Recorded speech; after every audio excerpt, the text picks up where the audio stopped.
All right. Well, NewsX has access to videos from before the attack, the moment when terrorists opened fire. Let's have a look. यहाँ पर attack हुआ आतंकवादियों का। हम लोग बाल बाल बचे हैं, मगर परमात्मा रक्षा करेगा।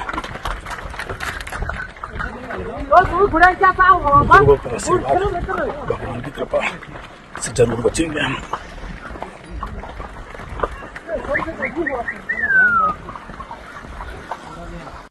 यहाँ पर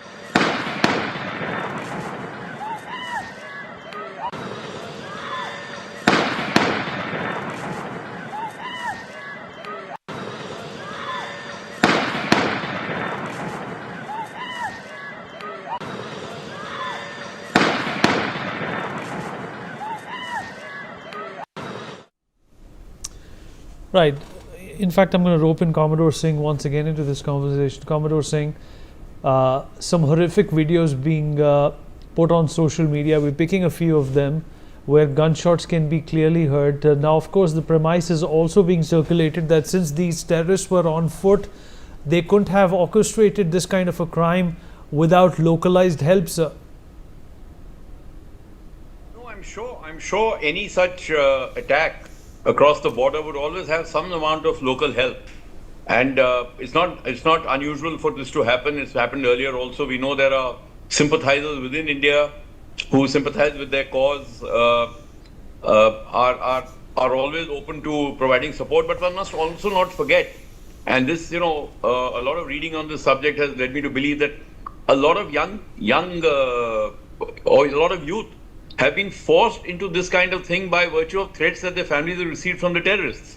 Things like, we'll take away your sisters if one of your sons doesn't join, if one of you brothers don't join our movement, things like that. So I think we have to look at it in a sort of objective manner and not tar everything with the same brush. Because at the end of the day, after all, Kashmir has been quite a success story in the last few years, and tourism was flourishing. To get 3 crore tourists meant that people had sort of accepted the fact that now Kashmir was a safe place to visit. I was in Pahalgam three months ago. My wife and I had driven down to that place, and it was a haven of peace and very blissful kind of beauty. But for something like this to happen, while it may be a stray attack, it may not be a series of attacks, it may be just one, and we may be able to sort of punish the perpetrators severely. But this will definitely dampen the tourism industry in Kashmir, at least for some time to come, till people again develop the confidence to go back there. And this is something that is not good at all. And therefore, I do not believe that this is an internal sort of internal help has been given in an institutionalized manner. These must be stray elements, sleeper cells like the ambassador mentioned earlier, which are operating, which are latent and which are dormant, and which are always being used for this purpose. After all, even when Pulwama happened, we knew that there was some sort of local support. Otherwise, 300 kg of RDX could not have been loaded in a car without internal support or support from within the country. So this will happen in all terrorist acts. Anywhere where terrorism goes across a border, they have support within that country. So I think it is there. Our intelligence has to, try and find these sources, neutralize them in whatever way they can do, prevent recurrence of this. But I don't think it can be completely ruled out, like I said earlier, till we do not hit the terrorists where it hurts. And that is, dismantle their entire structure, whether it is state-sponsored, non-state sponsored, or part of a state. I think that is a message that has to go out loud and clear, that we've had enough of this. Pulwama was one instance. We did Balakot after that, which was a very successful operation. It quietened everything down. But again, they've hit back. And this is something that Pakistan will keep doing over and over again, because they've done it a number of times in the past. And I don't think they seem to learn any lessons from it. So anything that they feel is, anything where they see India taking a leap forward, rankles them to an extent where they can resort to any kind of action. Now, I'm sure to carry out such an attack in India, when the US Vice President is visiting, is not going to do any favor to Pakistan. I'm sure the world will look up and say, even the Americans will say, look, while our Vice President was there, they carried out this brazen attack on civilian tourists, not even on a military establishment, on civilian tourists who were just enjoying a peaceful day out in the hills. So I think this message has to go home loud and clear that this is it. We draw the line over here, and we will come back and hit you hard at a time and place of our choosing. You just wait for it to happen whenever it does.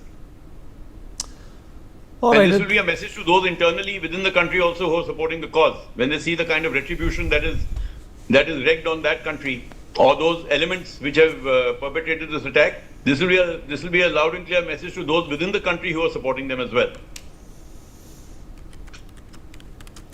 My colleague Ajay is also joining us at this point in time to give us the latest updates. Ajay, there is a huddle. The Home Minister is there. Mr. Manoj Sinha is there. The Chief Minister Omar Abdullah could be seen in a somber mood discussing as to what the next steps are going to be on the number of people who are no more, and of course those who are injured and seeking treatment at this point in time. What is the latest information that you can share with us? Vineet, it's really painful because the number of people, those who have lost their life in this terror attack, that have increased, and that is what our sources are saying, that it has crossed the mark of 2,000, means 26 people have lost their life. That is what our sources are saying. But yes, we are waiting for the official figure that what authorities will share. Even sources are saying that some of the foreign tourists, they are also the victim of this terror attack which took place in Pahalgam today, and Home Minister himself have arrived Srinagar. He is at Raj Bhavan. He is chairing a meeting, and definitely tomorrow he is going to Pahalgam as well to review the security situation and the ground situation as well, how things are unfolding, because the terrorists still are alive. They have managed to escape from that location after hitting out at the tourists, those who were basically enjoying their life over there in the beauty of Kashmir. But unfortunately this attack took place in which a number of tourists have lost their life, and many of them, they are still fighting for the life in the hospital. Army, police and CRPF is on the job to trace these terrorists, those who were responsible for this terror attack. And but yes, security forces are also going to take the supporters of terrorists to the task, because there are input that some overgrown workers, they might be in this responsible for this attack. They have given shelter to these terrorists. They have given support to them, and police is also trying to identify these supporters as well. Other than that, National Investigation Agency is also going to visit the spot in Pahalgam where this incident has happened. They are going to meet the police, these tourists as well, to get information so that they can investigate it properly, because it is a terror attack which has been planned in Pakistan, and because we have shown the visuals of a rally which was conducted by a Lashkar-e-Toiba commander, who basically was addressing a gathering over there and saying that we will not stop